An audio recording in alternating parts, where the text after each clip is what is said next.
Si vous êtes amené à partager des fichiers ou des dossiers avec vos proches ou que ce soit pour vous-même sur d'autres ordinateurs ou des terminaux mobiles, vous utilisez très certainement des services comme OneDrive, Google Drive ou Dropbox. À titre perso, j'utilise OneDrive, j'en suis plutôt satisfait, mais je me retrouve confronté à quelques limites et quelques problématiques dans certains cas d'usage.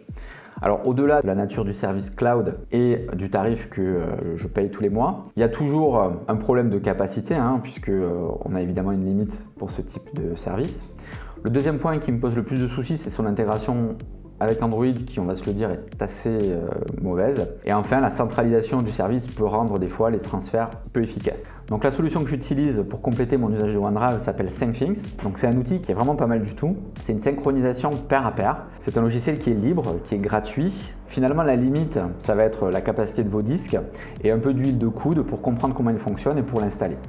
Et justement, vous êtes au bon endroit car aujourd'hui, on va faire l'installation et le paramétrage sur un PC, sur un Android.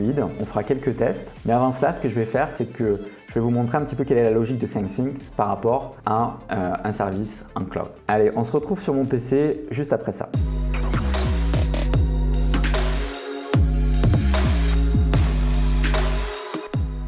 Alors, je vais vous proposer une petite exploration des principes de fonctionnement de SyncThings. Pour cela, je vais utiliser le logiciel Archi et la notation Archimate. Si cette notation vous intéresse, vous pouvez aller sur mon blog simplicité.fr. J'ai fait une petite formation gratuite qui vous permet de prendre en main l'outil et la nomenclature. Voilà, je vous mets les liens dans la description si cela vous intéresse.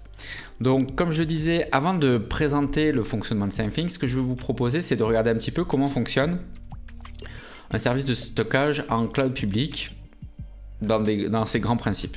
La première chose à savoir, c'est qu'on va installer un logiciel qu'on va appeler ici Xdrive, et ce logiciel s'appuie sur le système de fichiers et va le synchroniser avec des services centralisés, donc sur Internet, qu'on va appeler ici service Cloud Xdrive. Donc en réalité, quand on souscrit donc à un OneDrive, un Google Drive ou un Dropbox, on a besoin finalement que d'un seul ordinateur. Le logiciel va s'occuper de faire la synchronisation entre ces deux services, entre le premier ordinateur et le service en ligne.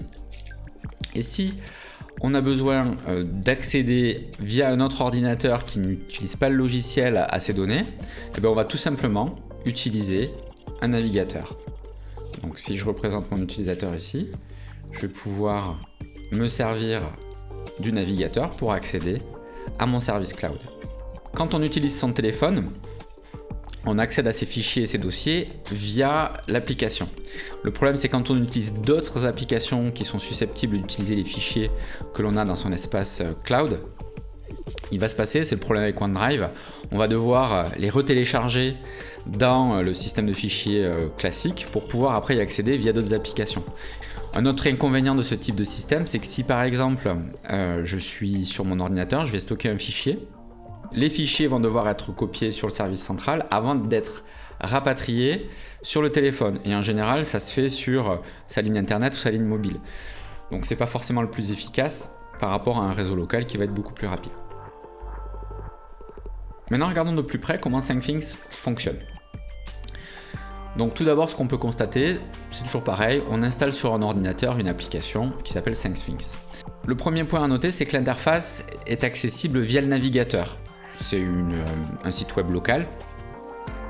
Il faut noter que ce site web local, par défaut, il n'est évidemment pas accessible sur d'autres machines, à moins que vous l'autorisiez.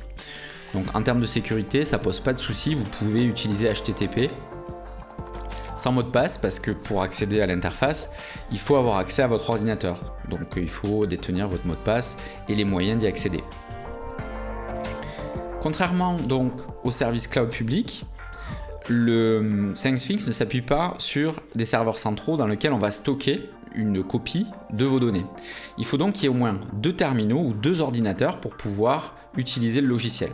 Mais pour autant, c'est pas parce qu'on a les 2 logiciels installés sur 2 ordinateurs qu'on va pouvoir accéder aux informations de l'un envers l'autre. Il y a tout un mécanisme de découverte, d'autorisation et de partage qui va permettre de contrôler vers qui et où vous allez synchroniser vos données. Pour rentrer un petit peu dans la technique, mais sans vraiment s'étaler, 5things donc va utiliser des trames UDP sur le port 21027 qui va envoyer sur tout le réseau, donc en broadcast. Et les ordinateurs qui ont ouvert le port et qui ont installé le logiciel 5things vont pouvoir répondre en se signalant hey, « Coucou, moi j'ai 5things, donc si tu as besoin de partager quelque chose avec moi, sache que je suis ici. » Et ce protocole de découverte, en fait, il permet de faciliter l'échange en fait entre les données. On n'a pas besoin de rentrer manuellement l'ID des ordinateurs qui sont à proximité, on les détecte et après on va pouvoir rentrer directement dans le process d'autorisation. Une fois que le process d'autorisation, qu'on va voir un petit peu plus tard, a été accepté, la synchronisation des fichiers se fait en local, donc via le port 22000, en TCP ou en UDP, et c'est donc en direct que la synchronisation va s'effectuer quand on est sur le même réseau local. Par contre, la question se pose quand on est avec un terminal ou un autre ordinateur à l'extérieur du réseau, puisqu'en général, votre box va filtrer les partages, ne va pas permettre qu'un flux rentre dans votre réseau. Alors pour ça, il y a deux méthodes. Donc par défaut, quand vous démarrez un ordinateur et que vous utilisez l'outil 5things, il va se déclarer auprès d'un serveur de découverte. Donc ce serveur de découverte, son rôle, c'est de lister tous les clients et tous les serveurs qui vont vous permettre de faire fonctionner le protocole. C'est-à-dire que si vous avez déclaré un autre terminal, par exemple ici mon macOS, avec un partage commun, et que les deux sont allumés, comme ils vont tous les deux se connecter au serveur de découverte, ils vont pouvoir établir une communication. Donc si je ne dis pas de bêtises, ça utilise l'UPnP, qui va permettre à ces deux machines de communiquer en direct. Le protocole UPnP va permettre d'ouvrir les ports nécessaires entre ma machine, mon ordinateur numéro 1, mon ordinateur macOS numéro 2, et ainsi permettre d'établir la communication. Alors vous allez me dire, mais si je n'autorise pas l'UPnP, comment est-ce qu'on peut fonctionner? Il y a une deuxième solution. Il existe des serveurs relais qui sont également déclarés sur les serveurs de découverte et qui vont permettre d'être l'intermédiaire entre deux ordinateurs ou deux terminaux qui n'auront pas forcément un accès direct l'un à l'autre. Dans un réseau local, on va ouvrir par défaut les flux sortants. Mon 5things numéro 1 va pouvoir se connecter sur le relais. Mon appareil Android de la même manière va pouvoir se connecter également sur le relais. Et donc le relais va permettre d'être l'intermédiaire entre mes deux clients. Et donc ça permet d'assurer une communication même quand les ports ne sont pas ouverts. Le pendant de ça, c'est qu'évidemment, comme les serveurs de découverte, c'est des serveurs qui sont ouverts basés sur la communauté et qui en général, les performances vont être en retrait d'une connexion directe qu'on aurait faite entre deux clients. Alors vous allez me dire, mais est-ce qu'il n'y a pas un risque de sécurité en passant par un serveur relais qu'on ne connaît pas? Alors ce qu'il faut savoir, c'est que le protocole de sécurité s'appuie sur TLS. C'est un mode de sécurisation qui est standard et qui est largement suffisant pour des usages courants. Mais on peut également ajouter un deuxième niveau de sécurité en proposant un cryptage au-dessus du protocole TLS sur des dossiers qu'on jugerait sensibles si on considère que tel ou tel appareil, on ne le connaît pas, mais pour lesquels on veut quand même partager des informations. Donc voilà pour ça. On a fait un petit tour pratique du fonctionnement de 5things, donc c'est un petit peu technique, mais je pense que c'est toujours intéressant de comprendre la différence par rapport à un service cloud que vous aurez l'habitude d'utiliser. Allez, maintenant je vous propose de passer à l'installation de 5things et à son paramétrage. Pour installer 5things, vous avez deux possibilités. La première est d'aller sur le site internet 5things.net, ouvrir la page de téléchargement, sélectionner votre système, le télécharger le paquetage et ensuite lancer l'install de manière très classique. Clic, suivant, installe et on est bon normalement. A noter que 5things par défaut ne va pas se démarrer automatiquement, il n'y a pas de gestionnaire qui permet de faire le job. Donc soit vous créerez une tâche de fond, soit vous créerez un service manuellement, ou alors on peut s'appuyer sur des outils comme 5things Trezor qui sont proposés par défaut sur le site. Nous, on va utiliser l'outil 5things Tray qui nous permettra de faire le job. On peut également passer par un gestionnaire de téléchargement. Pour cela, on ouvre un terminal en mode administrateur. Alors moi j'utilise Choco, donc la commande c'est Choco install 5things et je vais utiliser le deuxième outil tiers 5things Tray qui va me permettre d'automatiser le démarrage comme je vous le disais à l'instant. Donc une fois que c'est installé, on va pouvoir passer au paramétrage. Une fois l'installation terminée, on va pouvoir cliquer sur le bouton démarrer et cliquer ensuite sur l'icône 5things Tray. Alors nous allons ensuite nous laisser guider par le wizard en cliquant sur le bouton Start Guided Setup. L'outil nous fait ensuite remarquer qu'il ne trouve pas de configuration existante et nous demande de confirmer. On peut cliquer sur le bouton Yes, Continue Configuration. Alors nous allons ensuite choisir la première option car nous avons installé SyncThing séparément de l'application SyncThing Tray. Et cliquer sur Suivant. La dernière option va nous permettre de choisir si l'on veut démarrer automatiquement SyncThing Tray. Donc on clique sur la coche et on termine par Suivant. On peut appliquer la configuration. Windows détecte que l'application a besoin de ports pour pouvoir fonctionner et nous demande si on veut autoriser les ports dont nous avons discuté précédemment et sur quel type de réseau. Alors moi je vous conseille de les ouvrir sur les réseaux que vous allez taguer en tant que réseau privé, donc les réseaux qui sont connus, les réseaux avec domaine si cela vous concerne, mais par contre de les laisser fermés pour les réseaux publics qui sont les réseaux pour lesquels vous ne maîtrisez pas qui est connecté dessus. Donc on autorise l'accès sur les deux réseaux qu'on connaît. Enfin, le wizard se termine en présentant l'ID SyncThings qui a été généré pour la machine dans laquelle on a installé l'application. Cette ID est importante parce qu'elle va nous permettre de se déclarer auprès des pairs avec qui l'on voudra partager des dossiers et des fichiers. Nous verrons cela un petit peu plus tard. Et nous pouvons cliquer sur Terminer. Enfin, nous retrouvons notre icône SyncThings à droite dans la barre des tâches. Quand on clique sur l'icône, on se retrouve dans l'interface de SyncThing Tray. Elle permet de contrôler les dossiers partagés, les ordinateurs avec qui on partage ces dossiers, mais pour continuer notre paramétrage, nous allons passer par l'interface d'origine de SyncThing. Pour cela, on va cliquer sur l'icône qui est en haut à droite. Une fois l'interface ouverte, donc on remarque qu'on est sur le port local 83-84. On nous demande si on veut envoyer les statistiques anonymisées, on va répondre non. On remarque ensuite que l'outil nous demande si on veut créer un utilisateur et un mot de passe. Alors la question se pose, de mon point de vue c'est pas obligé dans la mesure où vous ne partagez pas votre ordinateur et que l'interface n'est accessible qu'en local.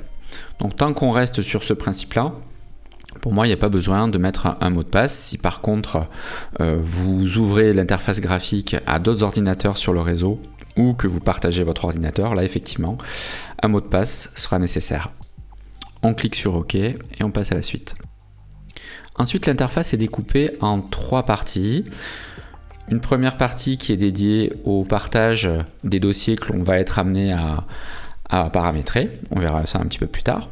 Une deuxième partie, cet appareil qui vous donne des informations sur le nom de l'appareil, les débits, en envoi et en réception, l'état en termes de fichiers, de quantité de dossiers et de volumétrie, si les protocoles d'écoute et de découverte sont correctement lancés, la durée du fonctionnement du service, l'identifiant abrégé de l'ordinateur et enfin le numéro de version.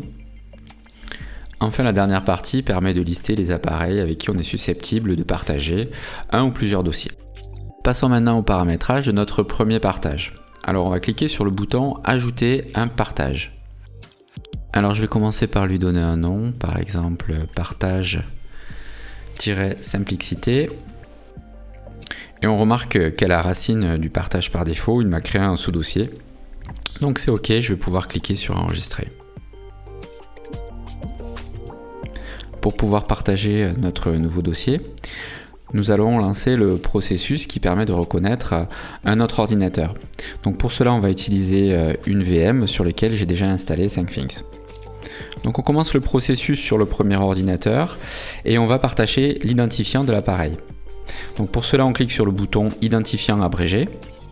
Et le logiciel nous propose plusieurs moyens pour partager ce code. Alors soit on copie-colle l'identifiant, soit on utilise le QR code, on peut envoyer un email, voire même un SMS. Donc on va le copier,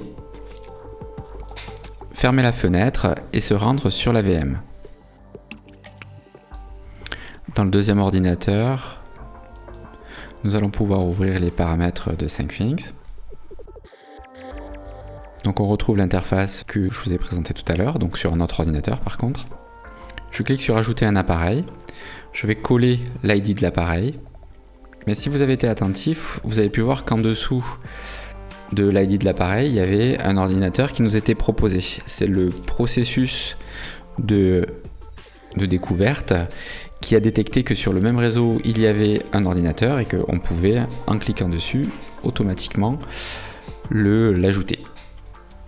On va pouvoir enregistrer l'appareil et nous allons pouvoir finaliser le process en se reconnectant sur le premier ordinateur. De retour sur l'interface de SyncThings du premier ordinateur que nous avons paramétré, une fenêtre nous signale qu'un appareil a ajouté notre signature, notre identifiant, et nous demande si nous souhaitons ajouter l'appareil ou le refuser. Donc pour compléter le process, il faut évidemment ajouter l'appareil. Nous avons l'ID de l'appareil que nous allons ajouter, le nom convivial, on peut enregistrer, et il se retrouve dans la liste de nos autres appareils. La dernière étape va consister à changer le paramétrage de mon partage, cliquer sur Gérer et déclarer ce nouvel ordinateur comme faisant partie d'un pair de partage. Donc il suffit de cliquer sur l'ordinateur que je viens de déclarer. On remarque sur le côté qu'il est possible d'utiliser un mot de passe qui va permettre d'ajouter une couche de chiffrement au protocole TLS, c'est ce que j'évoquais quand on a parlé du protocole. Une fois que c'est terminé, je vais pouvoir cliquer sur Enregistrer. Alors, regardons ce qui s'est passé sur mon deuxième ordinateur.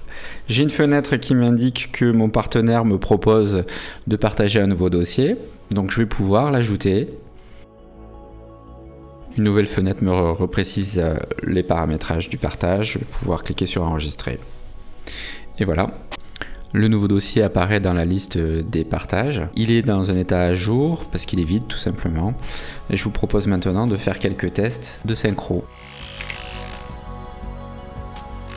Pour commencer, nous allons revenir sur l'ordinateur où nous avons fait les tests. Donc on va ouvrir l'explorateur de fichiers et on va faire un test de transfert. Donc je vais aller récupérer dans mon dossier de téléchargement une archive de 130 mégas.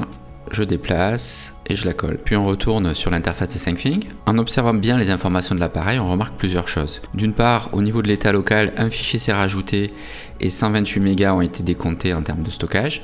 Et on remarque les débits d'envoi et de réception qui ont bougé. Ça veut dire qu'en fait, il est en cours de transfert et sont revenus à zéro. Le transfert est terminé avec la quantité de données qui a été échangée. On va maintenant pouvoir se connecter sur l'autre ordinateur et voir si le fichier a bien été transféré. On remarque que l'état du partage 5pixité est à jour, donc il y a bien eu des échanges de données qui ont été faits, avec le même état global, donc un fichier pour 128 mégas qui a été transféré.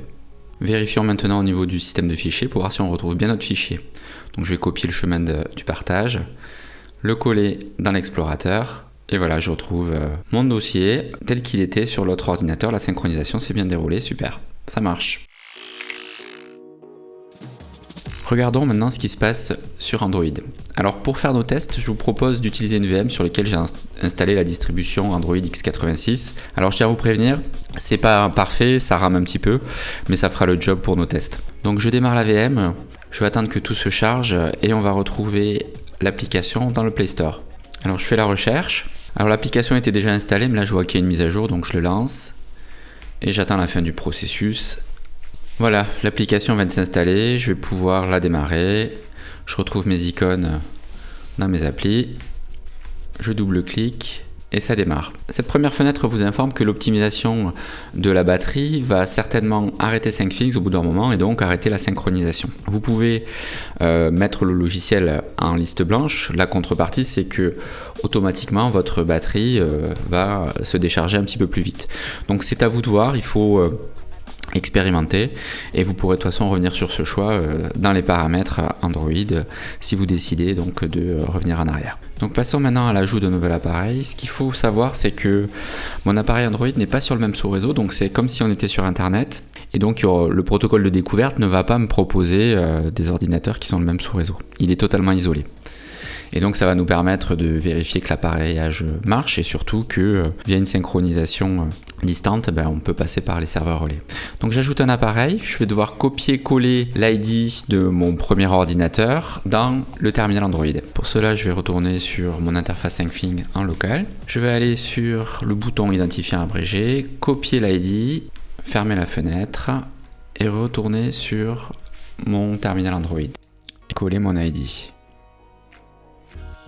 Je l'ajoute, le process n'est pas encore terminé, je vais retourner sur mon interface SyncThings de mon ordinateur pour terminer le processus. Donc j'ai une nouvelle fenêtre qui me demande si je veux accepter un nouvel appareil qui a intégré mon ID, donc je l'ajoute, je l'enregistre et je vois qu'il apparaît dans ma liste d'appareils. Donc une fois mon appareil qui a été paramétré et ajouté dans ma liste, il faut que je paramètre un nouveau partage. Donc je vais revenir sur celui qu'on avait paramétré ensemble, donc partage simplicité. Je vais sur le bouton gérer, je retourne dans la liste des partages, je sélectionne la machine que je viens nouvellement de créer, j'enregistre. De retour sur mon terminal Android, j'ai l'impression qu'il ne s'est rien passé, mais si je regarde bien dans la zone de notification, je vois qu'un nouveau partage m'est proposé. Je vais pouvoir accepter le partage. Et là, je retrouve les caractéristiques de mon dossier. Je finalise en cliquant sur créer. Et voilà, je retrouve mon partage. Et si je regarde bien, je vois que des transferts sont en cours. Et mon dossier va se synchroniser.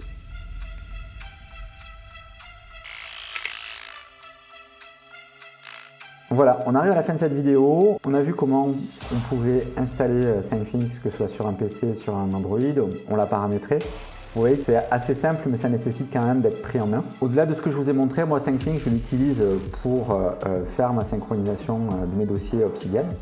Mais ça sera une autre vidéo où je vous présenterai les possibilités qui vous permettront de synchroniser vos notes. Voilà, je vous souhaite une très bonne continuation. Merci encore de m'avoir écouté jusqu'au bout. Je vous dis à très bientôt. Prenez soin de vous. Salut!